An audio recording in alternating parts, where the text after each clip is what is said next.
Assalamualaikum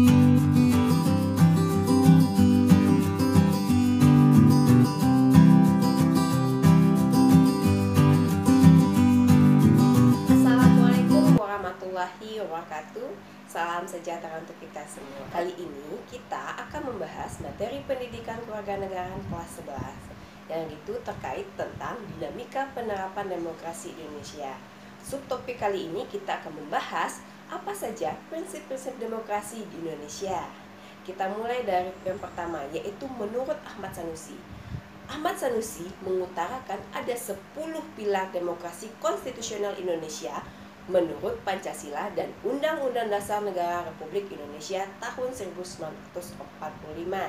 Yang pertama yaitu demokrasi yang berketuhanan yang Maha Esa, di mana maksudnya adalah seluk-beluk sistem serta perilaku dalam menyelenggarakan kenegaraan Republik Indonesia harus taat azas, konsisten atau sesuai dengan nilai-nilai dan kaidah-kaidah dasar ketuhanan yang Maha Esa.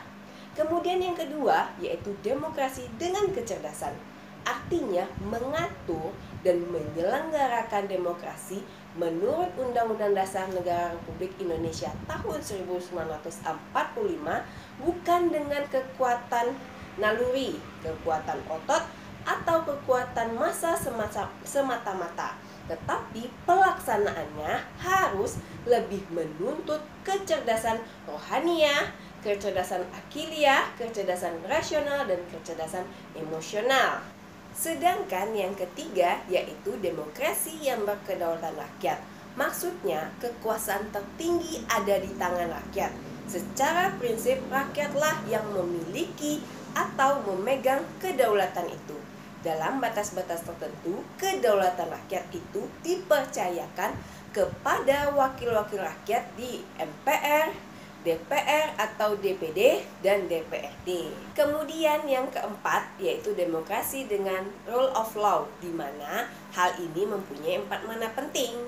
Yang pertama, kekuasaan negara Republik Indonesia itu harus mengandung, melindungi, serta mengembangkan kebenaran hukum seperti kedamaian dan pembangunan, bukan demokrasi yang justru mempopulerkan fitnah atau hujatan atau menciptakan perpecahan, permusuhan, dan kerusakan. Selanjutnya yaitu demokrasi dengan pemisah kekuasaan negara, di mana maksudnya demokrasi menurut Undang-Undang Dasar 1945 bukan saja mengakui kekuasaan negara Republik Indonesia yang tak terbatas secara hukum, melainkan juga demokrasi itu dikuatkan dengan pemisah kekuasaan negara dan diserahkan kepada badan-badan negara yang bertanggung jawab.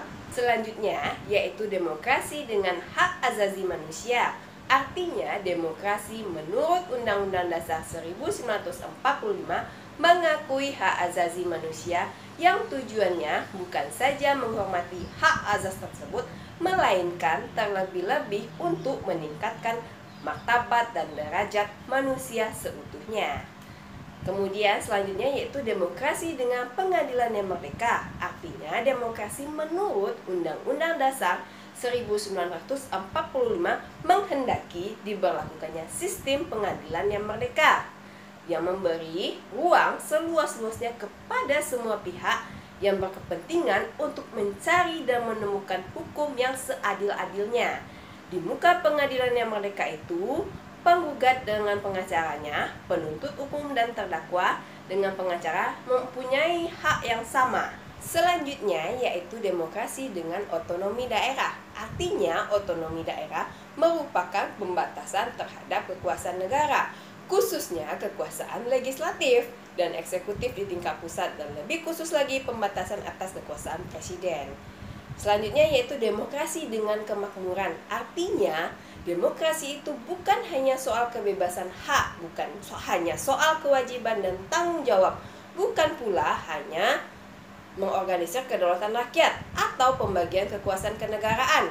Demokrasi itu bukan pula hanya soal otonomi daerah dan keadilan hukum. Bersamaan dengan itu, semua demokrasi menurut Undang-Undang Dasar 1945 itu ternyata ditunjukkan untuk membangun negara kemakmuran, oleh dan untuk sebesar-besarnya rakyat Indonesia.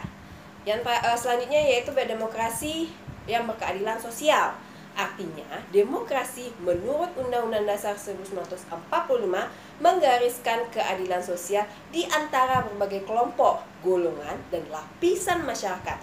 Tidak ada golongan, lapisan, kelompok, satuan, ataupun organisasi yang jadi anak emas yang diberi berbagai keistimewaan atau hak-hak khusus.